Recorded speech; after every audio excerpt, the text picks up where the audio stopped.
그러나 지극히 높으신 이는 손으로 지은 곳에 계시지 아니하시나니 선지자가 말한 바 주께서 이르시되 하늘은 나의 보좌요 땅은 나의 발등상이니 너희가 나를 위하여 무슨 집을 짓겠으며 나의 안식할 처소가 어디냐. 이 모든 것이 다 내 손으로 지은 것이 아니냐 함과 같으니라. 목이 곧고 마음과 귀에 할례를 받지 못한 사람들아, 너희도 너희 조상과 같이 항상 성령을 거스르는도다. 너희 조상들이 선지자들 중에 누구를 박해하지 아니하였느냐. 의인이 오시리라 예고한 자들을 그들이 죽였고 이제 너희는 그 의인을 잡아준 자요 살인한 자가 되나니 너희는 천사가 전한 율법을 받고도 지키지 아니하였도다 하니라.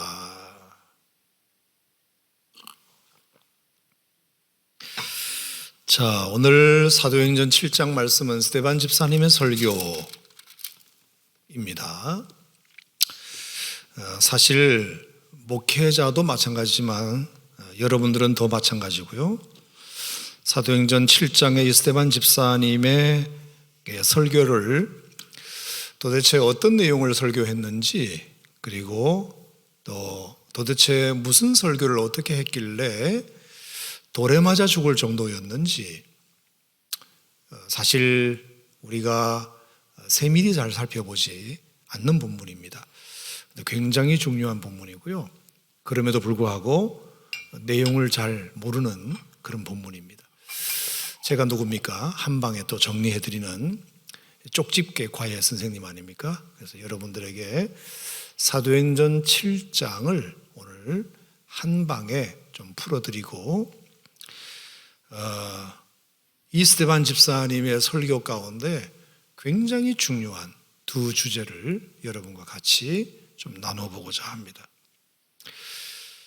자, 스데반 집사님을 설교를 통해서 우리가 살펴볼 것은 첫 번째는 도대체 신학 공부도 안 하신 안수 집사님이, 설교학 공부도 안 배운 안수 집사님이 어떻게 이렇게 긴 설교를 원고도 없이 할 수 있었을까? 여러분 한번 생각해 보셨나요? 여러분 보면 며칠 준비해서 연구해서 한 설교처럼 보이지는 않지 않습니까?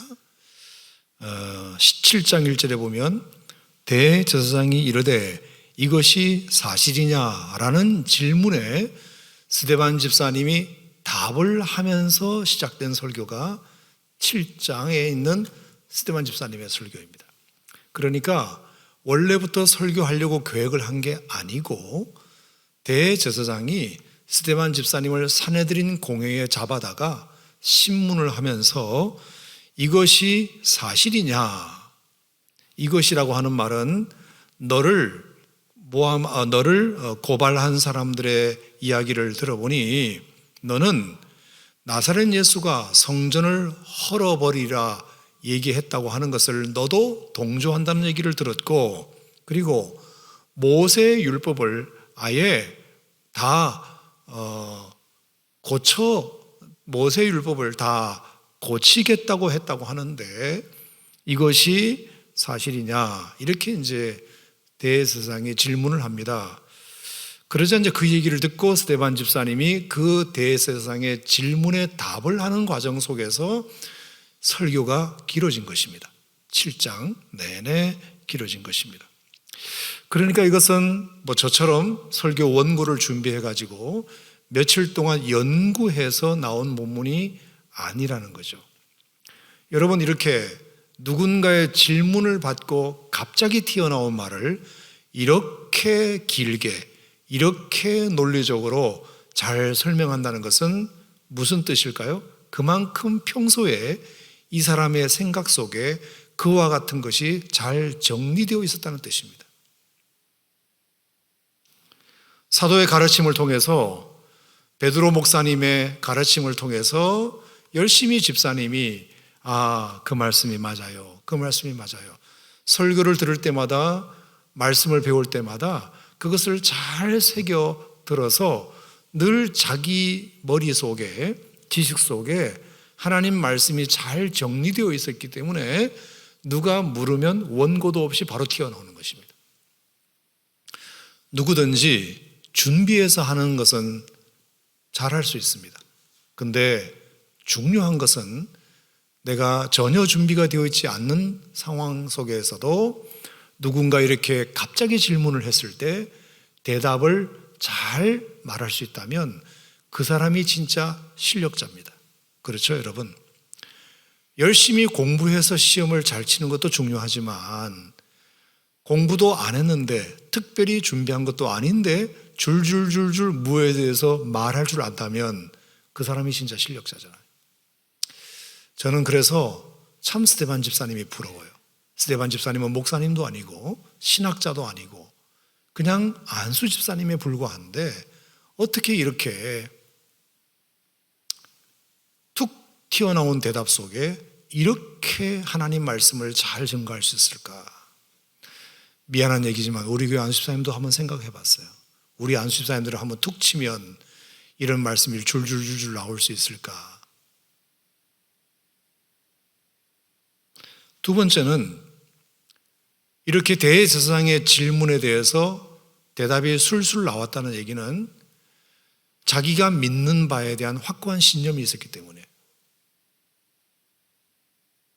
분명한 믿음, 믿는 것이 확실하니까 사람은 누구나 자기가 믿는 것에 대해서는 원고 없이도 잘 말할 수 있거든요.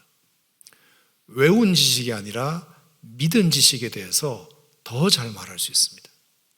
외운 것은 시간이 지나면 잊어먹을 수 있지만 믿은 것은 시간이 지나도 잊어먹지 않습니다.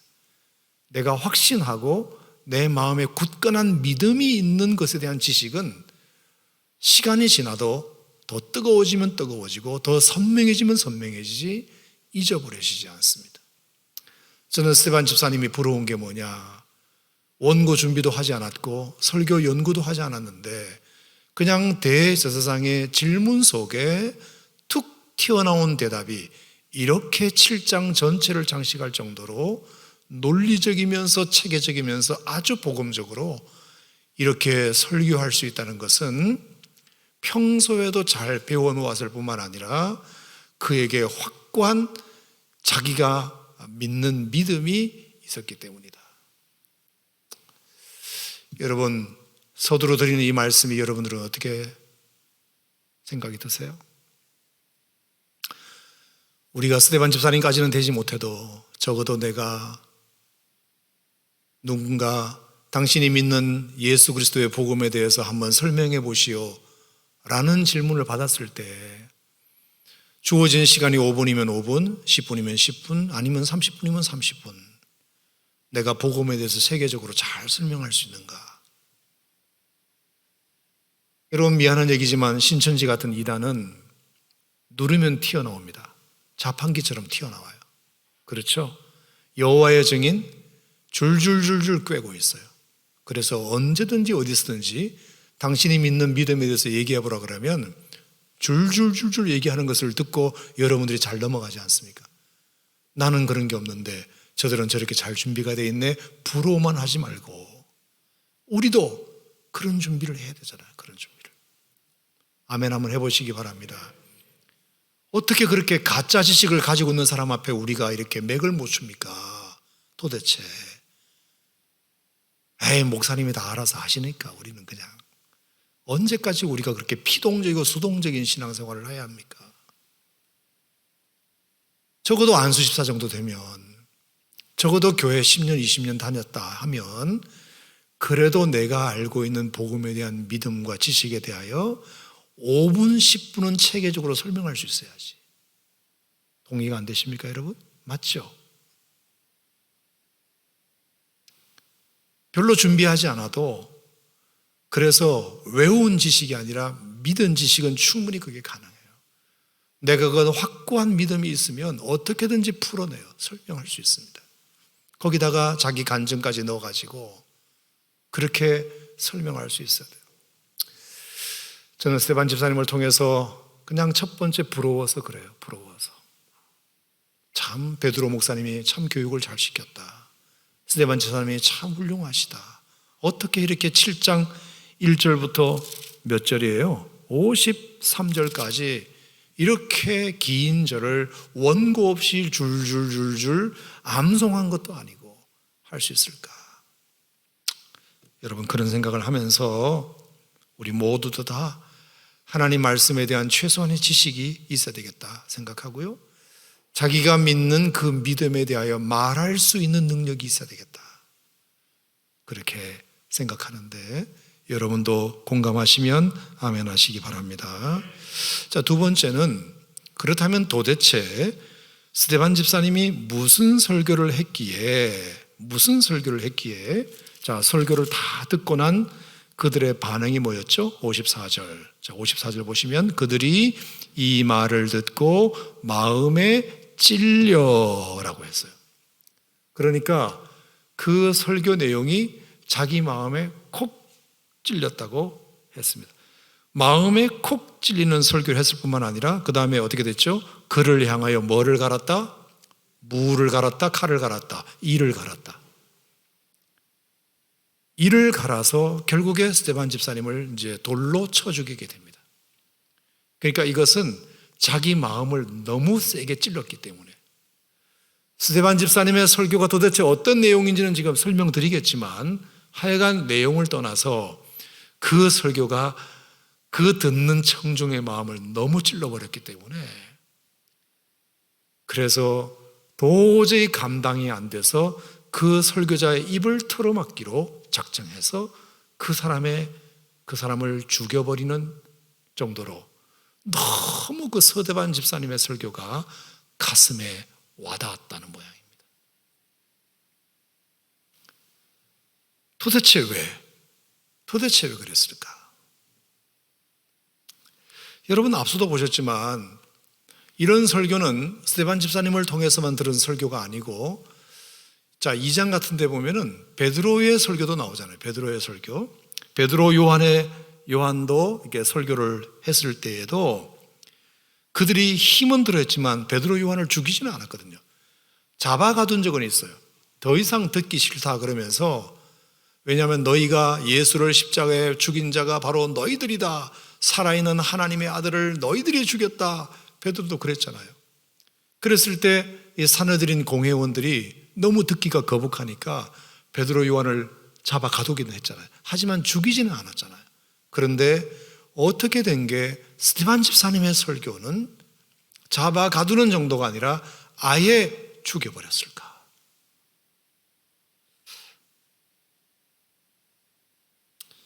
여러분도 오늘 설교를 들으면서 과연 스데반 집사님의 설교 내용이 죽일 만큼이었는가, 제 얘기를 한번 들어보시길 바랍니다.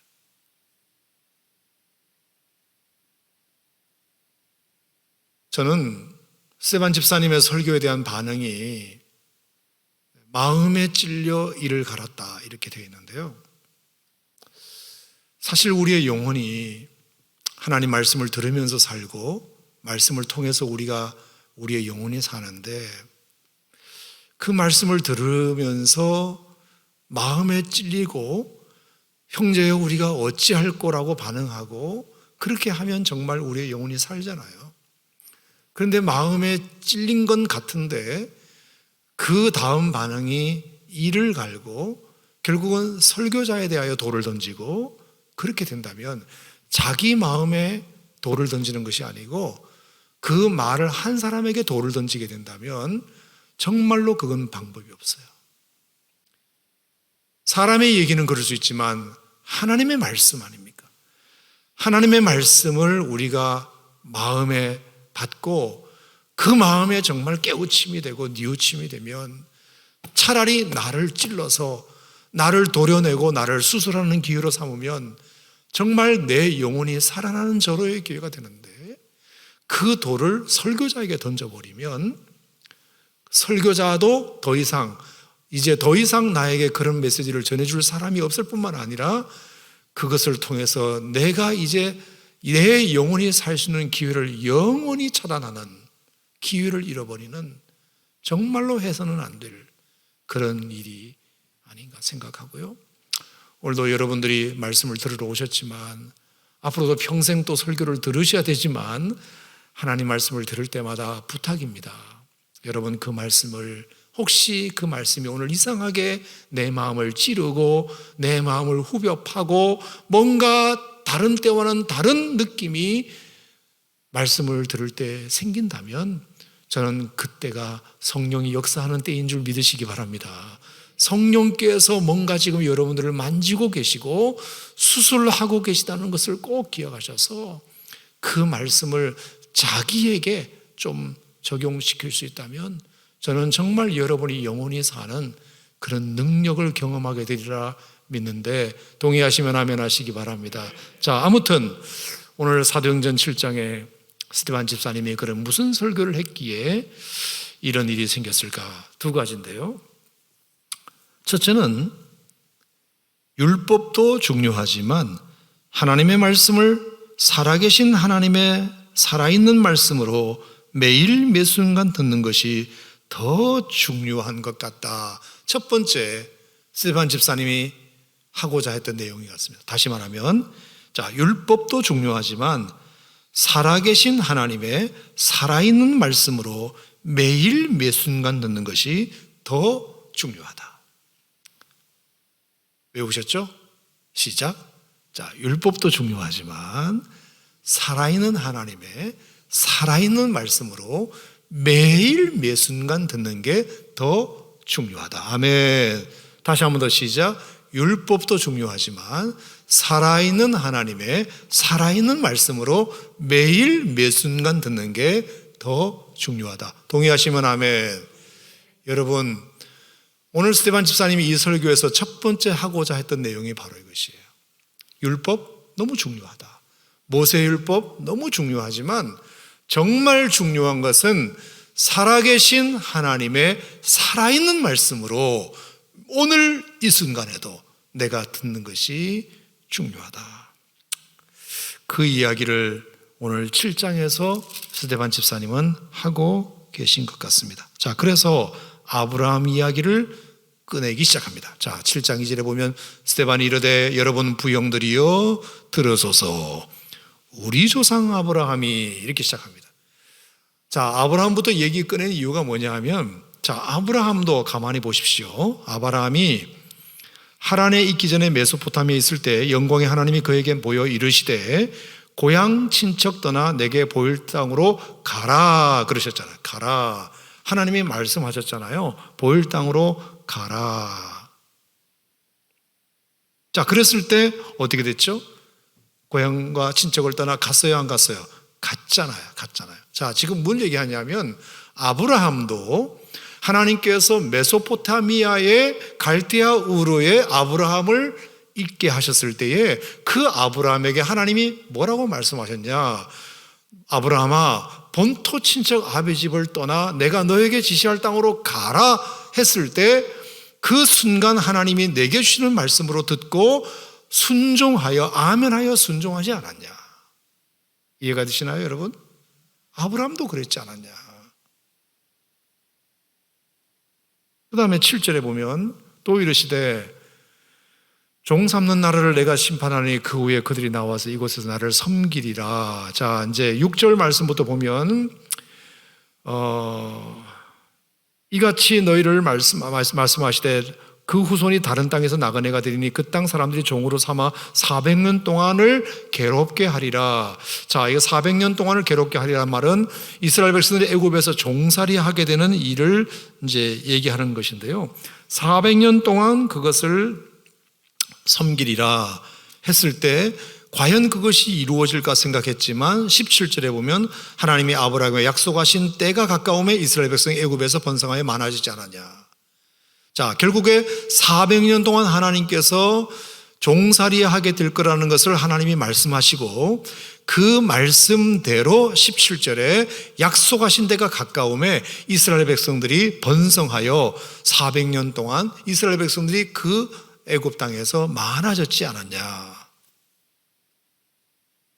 하나님의 말씀이 그렇다고 믿었을 때 그 말씀이 당장 이루어지지 않아도 400년 뒤에 이루어졌다는 사실을 너무 잘 알지 않냐. 그 다음에 8절에 보면 할례의 언약을 하나님이 아브라함에게 주셨는데 그가 이삭을 낳아 8해 만에 할례를 행하지 않았느냐. 자, 하나님께서 아브라함에게 할례 언약을 행하라 하셨을 때 이삭을 낳아 8일 만에 하나님의 말씀대로 행하지 않았냐. 자, 지금 무슨 얘기죠? 아브라함도 하나님이 어떤 말씀을 주실 때 자기에게 오늘 이 시간 here and now에게 주신 말씀이라고 생각하고 그 말씀대로 순종하지 않았냐. 모세도 마찬가지예요. 자, 33절에 보면 33절에 주께서 이르시되 내 발에 신을 벗으라 내가 서 있는 곳은 거룩한 땅이다 그러셨어요. 자, 신을 벗으라고 하나님 말씀을 시내산에서 호렙산 가운데서 하나님이 말씀하셨을 때 모세는 거기서 신을 벗었다. 하나님이 말씀하시면 그 말씀을 오늘 나에게 주시는 말씀이라고 생각하고 나중에 벗어야지 왜 신발을 벗으라고 하지? 이렇게 말하지 않고 신을 벗었다는 겁니다. 하나님이 말씀하시면 오늘 지금 여기에 서 있는 나에게 하나님이 말씀하시는 것으로 늘 이해했다는 것입니다. 아브라함도 모세도.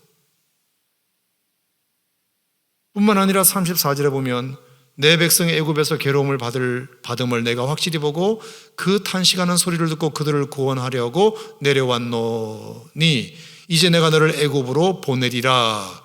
그 탄식하는 소리를 듣고 구원하려고 모세를 하나님이 보내시게 됩니다. 그렇죠?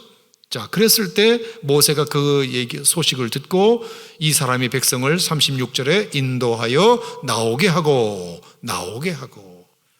모세도 가시떨기 나무 불꽃 가운데서 하나님께서 저 고통받는 이스라엘 백성들의 우고를 내가 들었으니 내가 너를 통하여 인도자로 삼고 싶다라고 말씀하셨을 때 모세는 그것도 역시 자기에게 주시는 말씀으로 알고 실제로 모세가 이스라엘 백성들을 인도하여 내었지 않냐. 자, 이 두 가지 경우가 오늘 우리에게 주시는 말씀이 뭐다? 율법은 고정되어 있고 남에게 주는 말씀이 아니고 살아계신 하나님께서 살아있는 하나님의 말씀으로 오늘 나에게 주시는 말씀으로 받아야 한다. 하나님 말씀은 그런 거다. 자, 그래서 38절에 너무 중요한 말씀이 있어요. 38절 시작. 시내산에서 말하던 그 천사와 우리 조상들과 함께 광야교회에 섰고 또 살아있는 말씀을 받아 우리에게 주던 자가 이 사람이라. 자, 살아있는 말씀에 줄 그어놓으세요. 살아있는 말씀을 받아. 우리가 알고 있는 모든 조상들은 다 하나님 말씀을 살아있는 말씀으로 받은 사람들이다. 절대로 율법은 어디에 책에 나오는 게 아니고 살아있는 말씀으로 늘 말씀을 받는 게 중요하지. 옛날 구닥다리 먼지 나는 책 속에 담겨 있는 그런 글자가 아니라는 것입니다. 그런 글자가 아니다. 오늘 내게 주시는 말씀으로 하나님 말씀은 언제나 받아야 한다. 자, 제사장들이요, 당신들은 자꾸 모세율법 그러는데 그 모세도 살아있는 하나님의 말씀을 받아 우리에게 준 것이다. 언제나 말씀은 운동력이 있고 말씀이 들어가면 우리의 영혼을 살리고 우리의 영혼이 그 말씀을 따라 움직여야 되고 그 말씀을 따라 우리의 영혼이 살아야 되는 것 아니냐.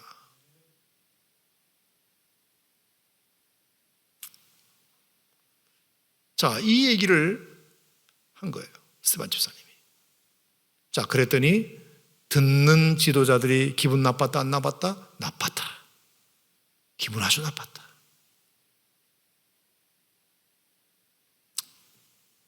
지금 왜 우리를 가르치느냐? 우리가 율법학자인데, 우리가 율법학자고 니들보다 내가 율법을 훨씬 더 많이 연구했고 율법을 모세오경을 달달달달 외우는 나한테 어디 감히 가르치려 드느냐. 여러분, 아무리 우리가 율법학자이고 율법을 달달달달 창세기부터 신명기 끝장까지 외운다 할지라도 그 말씀을 오늘 나에게 주시는 살아계신 하나님의 살아있는 말씀으로 받지 않는다면 무슨 의미가 있냐 이것입니다. 무슨 의미가. 여러분, 성경 말씀 창세기부터 요한계시록까지 모든 말씀은 여러분들이 읽는 그 시간에 하나님이 여러분들에게 주신 말씀으로 받으시기를 바랍니다. 수천 년 전에 기록된 하나님 말씀을 오늘 내가 읽는다 하더라도 그 말씀을 내가 오늘 읽는 순간 그 말씀은 오늘 나에게 주시는 말씀입니다. 모세에게 주신 말씀이 아니에요. 아브라함에게 주신 말씀이 아니라 나에게 지금 이 순간 한번 해보라고 주시는 말씀인 것입니다.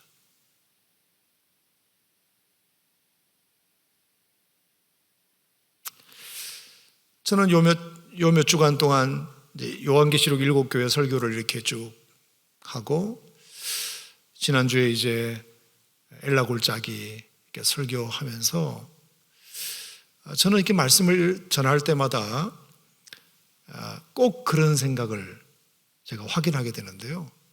하나님이 오늘 이 말씀을 저를 통해서 준비하게 하시고 이 말씀을 오늘 선포하게 하시는 데는 꼭 이 말씀이 필요한 사람이 있기 때문이다 하는 생각을 늘 해요. 늘. 수백 명의 성도들이 이 설교를 들어도 이 말씀이 진짜 필요한 사람은 따로 있다. 꼭 한 영혼은 있더라고요. 한 영혼은 있어요.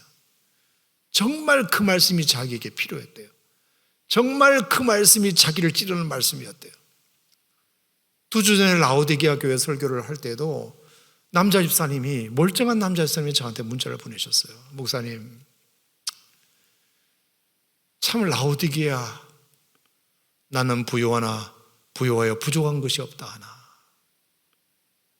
너같이 가난하고 헐벗고 가련하고 불쌍한 자가 어디 있느냐. 그게 완전 자기를 위하여 하는 말씀이에요. 자기의 가련하고 자기의 가난하고 헐벗은 모습이 말씀을 통해서 완전히 보였대요. 너무 감사했어요. 멀쩡하게 생긴 남자 집사님이 그런 문자를 저한테 보낼 게 뭐예요? 그 말씀이 오늘 자기에게 주신 말씀이죠. 자기에게 주신 말씀이죠.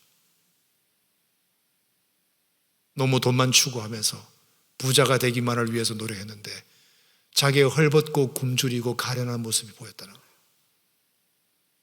뭔가 세상적인 성공을 추구하면 추구할수록 자기 마음이 비어가는 것을 보았다는 거예요. 자기 마음이 허전하고 헐벗어져 가는 것을 보았다.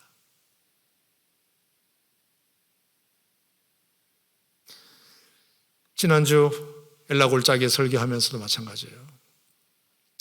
두려워 말라. 우리가 너무 골리앗에 대해서 과대평가했고 우리 스스로의 능력에 대해서 너무 과소평가했구나. 충분히 이길 수 있는 싸움이었는데 그 두려움에 사로잡혀서 상대방을 너무 크게 보고 나를 너무 작게 봤구나. 그 말씀이 또 누구에겐가 필요했던가 봐요. 용기를 얻었대요. 자신감을 갖게 되었대요. 두려움은 내가 선택한 감정에 불과하다는 말씀이 그렇게 마음에 와닿았대요. 두려움은 허상이다. 실제가 아니다. 내가 할 수 있는 것을 찾아서 차근차근 하면 두려움은 금방 없어질 걸. 왜 나는 시도해 보지도 아니하고 처음부터 겁만 먹었을까? 저는 오늘 이 밤에 하나님 주시는 말씀도 누군가에게는 골동성전이든 세교성전이든 아니면 유튜브든 누군가에게는 이 말씀이 필요하기 때문에 준비되었으리라 생각하고 이 말씀이 여러분의 말씀으로 받으시기를 바랍니다. 하나님 말씀은 율법도 중요하지만 살아있는 하나님 말씀으로 오늘 나에게 주는 말씀으로 받는 게 정말로 중요합니다. 스테반 집사님이 한 설교가 뭐가 잘못되었나요? 그러면 그러리라 생각하고 받으면 되지. 근데 대율법학자인 그들에게 한계 일개 교회 안수 집사가 가르치려 들었다고 해서 기분 나빠서 죽여버린 겁니다. 대학자인 나에게, 대제사장인 나에게 이렇게 화려하고 거룩한 옷을 입고 많은 사람들에게 율법학자로 존경받는 나에게 어떻게 예루살렘 교회 일개 안수 집사에 불과한 네가 나를 가르치려 들으냐? 아무리 말이 맞지만 듣기 싫어서 돌로 쳐 죽이게 되는 이런 일이 발생하게 됩니다. 너무 안타까워요. 너무 안타까워요. 두 번째 스테반 집사님이 한 설교의 내용이 뭔지 아세요? 그것은 보이는 성전도 중요하지만 보이지 않는 마음의 성전도 중요하다. 이것이에요. 자, 시작. 보이지 않는 성전도 중요하지만, 보이는 성전도 중요하지만 보이지 않는 마음의 성전도 중요하다. 다시 말하면 하나님은 성전에만 계신 것이 아니라 하나님이 계신 곳이면 어디나 성전이다. 자, 시작. 하나님이 성전에만 계신 것이 아니라 하나님이 계신 곳이면 어디나 성전이다. 동의하십니까, 여러분? 자, 그래서 3절 말씀해 보면 3절에 이르시되 네가 고향과 친척을 떠나 내가 너에게 보일 땅으로 가라. 땅으로 가라. 그랬더니 4절 말씀해 보면 하나님이 그를 거기서 너희 지금 사는 이 땅으로 옮기셨느니라. 자, 하나님이 땅으로 가라 말씀하시고 이 땅으로 옮기셨느니라. 자, 하나님이 그렇게 하셨느니라. 하나님이 그 땅에도 계시느니라. 하나님이 옮기셨다면 하나님도 그 땅에 계셨다는 뜻이 아니겠느냐. 자, 심지어 9절 말씀해 보면 시작. 여러 조상이 요셉을 시기하여 애굽에 팔았더니 하나님이 그와 함께 계셔. 할렐루야. 자, 요셉이 애굽에 팔려갔더니 하나님도 함께 그 애굽으로 함께 가셨다. 하나님은 늘 움직이시는 분이시다. 어느 고정된 장소에만 계신 것이 아니라, 들으세요? 고정된 장소에만 어느 건물 속에 갇혀 계신 분이 아니라 하나님이 옮기셨으면 그 옮기신 곳에 하나님도 가시고, 요셉이 애굽의 종으로 팔려가셨으면 하나님도 그와 함께 가셨다.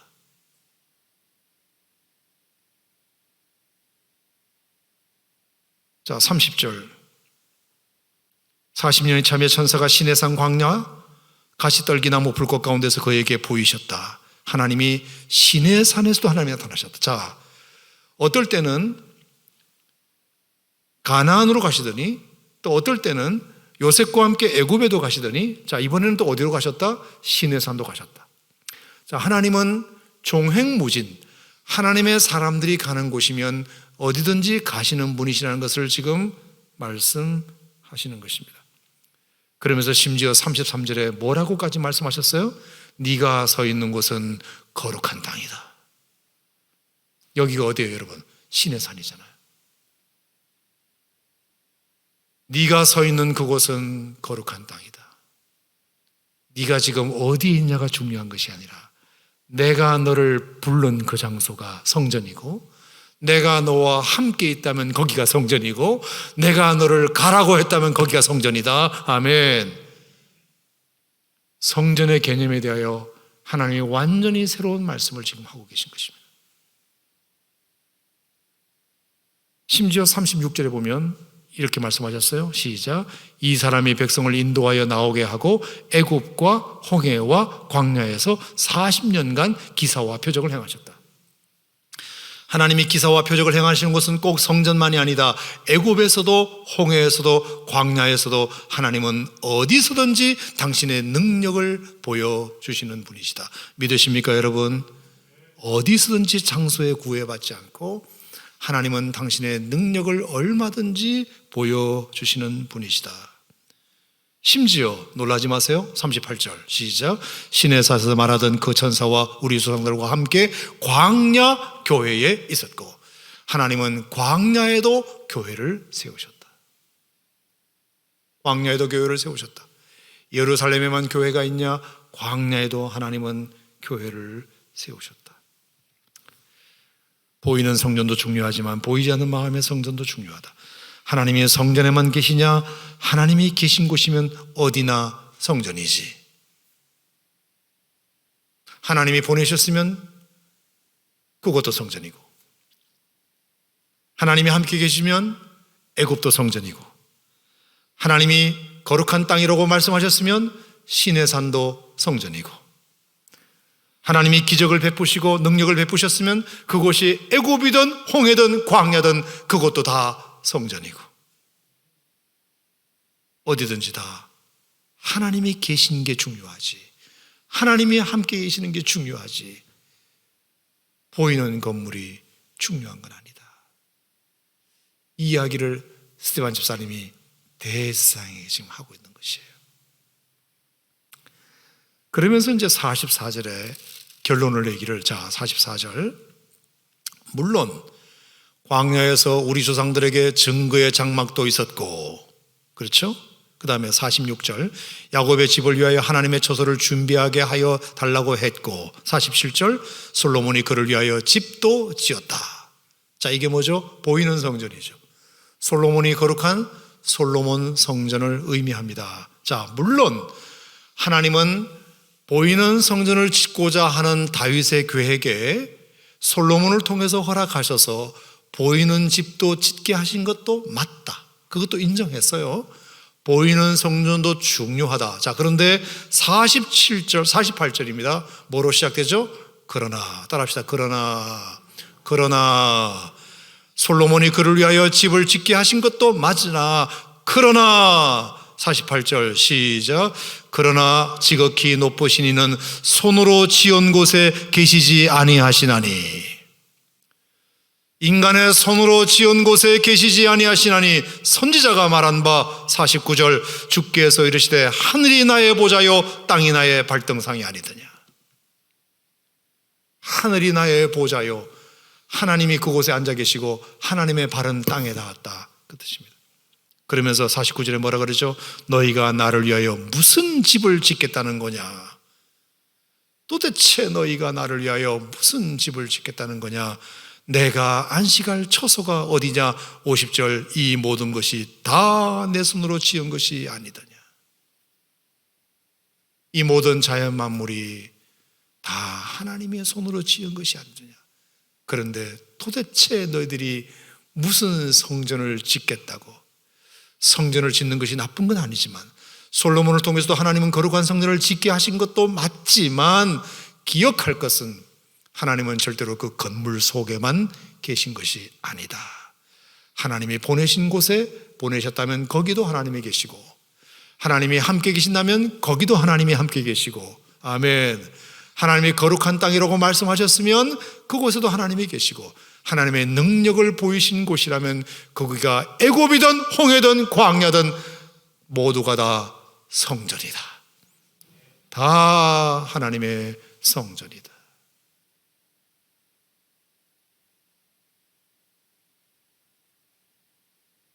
무슨 집이 필요하냐? 사망의 음침한 골짜기로 다닐지라도 하나님이 그 사망의 음침한 골짜기에 계시면 그 사망의 음침한 골짜기도 성전이다. 네가 하늘에 올라갈지라도 거기에 하나님이 계시면 거기도 성전이다. 네가 음부에 내 자리를 펼지라도 거기에 하나님이 계시면 그 음부도 성전이다. 네가 새벽 날개를 치며 바다 끝에 가서 거할지라도 주님이 거기 계시면 바다 끝도 하나님의 성전이다. 네가 풀무불에 들어갈지라도 거기에 하나님이 계시면 그 풀무불도 속도 하나님의 성전이며, 네가 사자굴에 던져질지라도 하나님이 그 사자굴에 함께 계시면 그 사자굴도 하나님의 성전이다. 동의하십니까, 여러분? 하나님이 우리와 함께 계시는 것이 중요하지, 그거보다 더 중요한 것이 어디 있느냐. 자, 이 이야기를 대제사장에게 왜 할까요? 그리고 대제사장이 이 얘기에 왜 기분 나빠서 스데반을 돌로 죽였을까요? 뜨끔했기 때문에. 대제사장은 그 성전을 통해서 밥벌이하고 그 성전만이 전부인 줄 알고 하나님을 거기다가 가둬놓고 마치 자기가 하나님을 다룰 수 있는 것이냐, 마치 하나님도 자기 밑에 있는 존재인 양, 하나님 거기 계세요. 하나님을 가두어 놓고.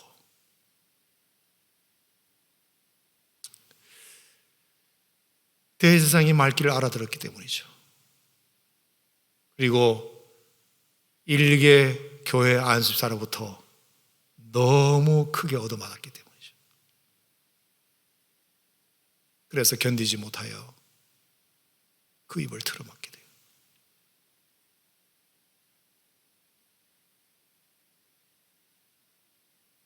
결정적으로 51절 말씀을 그래서 스데반 집사님이 해요. 목이 곧고, 따라합시다. 목이 곧고 마음과 귀의 할례를 받지 못한 사람들아, 이 목이 곧고 육신의 할례를 받았으나 마음과 귀의 할례를 받지 못한 사람들아, 너희도 너희 조상과 똑같이 성령을 거스리고 있다. 너희 조상들이 선지자들 중에 누구를 박해하지 않았더냐? 의인이 오시려고 예고한 자들을 너희들이 죽였지 않았더냐? 그리고 너희가 의인을 잡고 살인한 자가 아니더냐? 천사가 전한 율법을 받고도 지키지 않았지 않았느냐? 너희들은 거룩한 옷만 입고 대제사장으로서 노릇만 했지 하나님 말씀을 단 하나도 지키지 않았다. 그랬더니 이 말을 듣고 마음에 찔려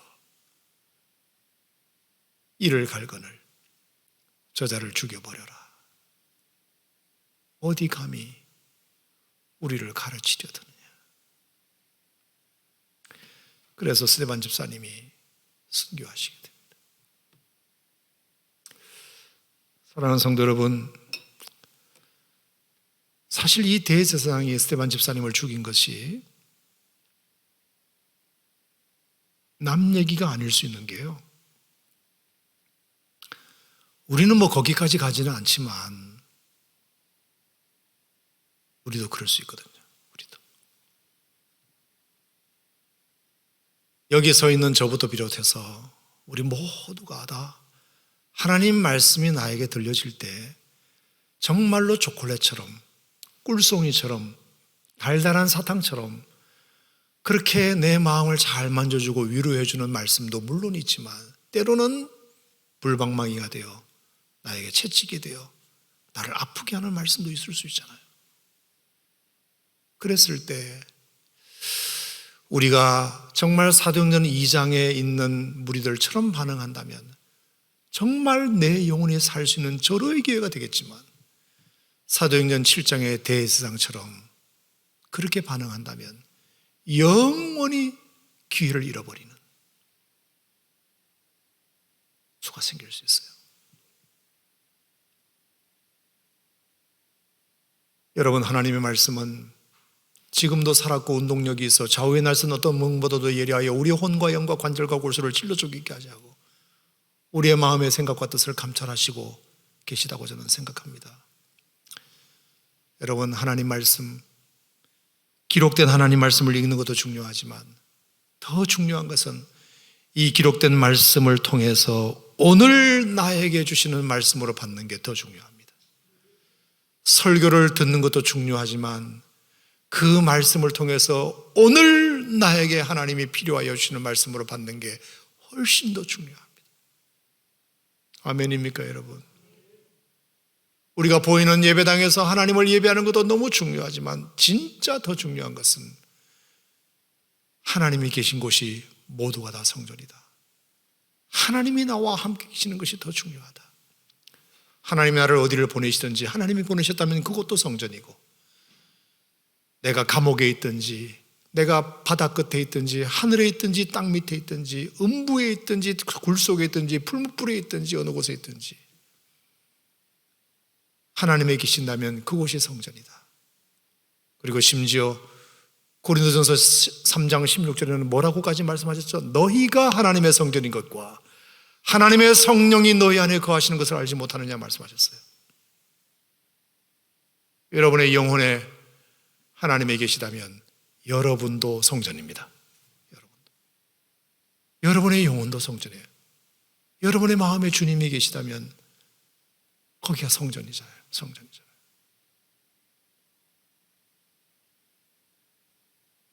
아무리 화려하게 꾸며진 성전이라 할지라도 하나님이 없으면 성전이 아니고, 그래서 이가봇이라는 말을 하시죠. 하나님의 영이 떠나는 건물만 남은,